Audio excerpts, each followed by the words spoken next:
Vedette du cinéma d'action culte depuis les années 1980, Arnold Schwarzenegger est de ces acteurs que l'on ne présente plus.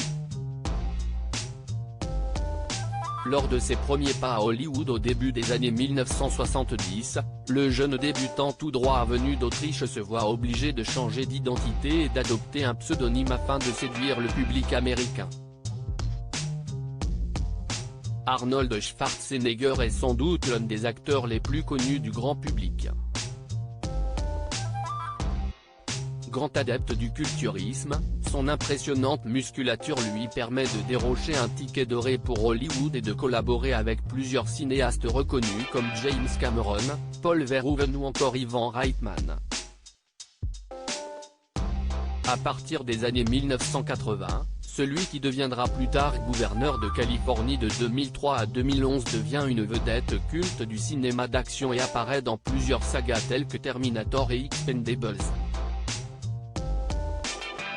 Durant cette période, l'acteur entretient d'ailleurs une forte rivalité avec Sylvester Stallone, son principal concurrent dans l'industrie avec qui il noue finalement une amitié au début des années 1990.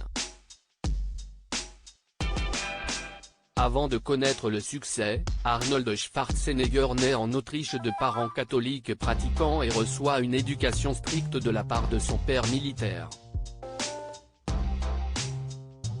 CIST grâce à son titre de Mr. Univers en 1967 que le jeune homme quitte son village natal pour rejoindre les États-Unis où il tourne dans son premier long métrage, Hercule à New York, sorti en 1970.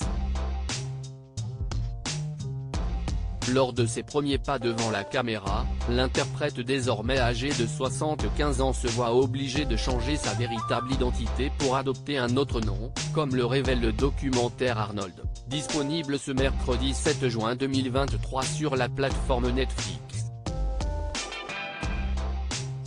Séduire le public au générique, il n'est pas Arnold Schwarzenegger mais Arnold Strong.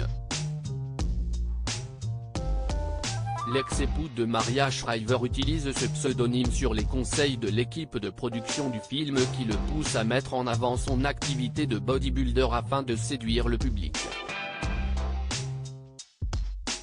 Pour les mêmes raisons, il est également poussé à travailler sur son accent autrichien bien trop prononcé pour les téléspectateurs américains. Les Américains veulent entendre leurs idoles parler comme John Wayne, pas comme vous, se souvient Arnold Schwarzenegger dans le dit documentaire qui abordera entre autres son histoire adultère et son fils illégitime.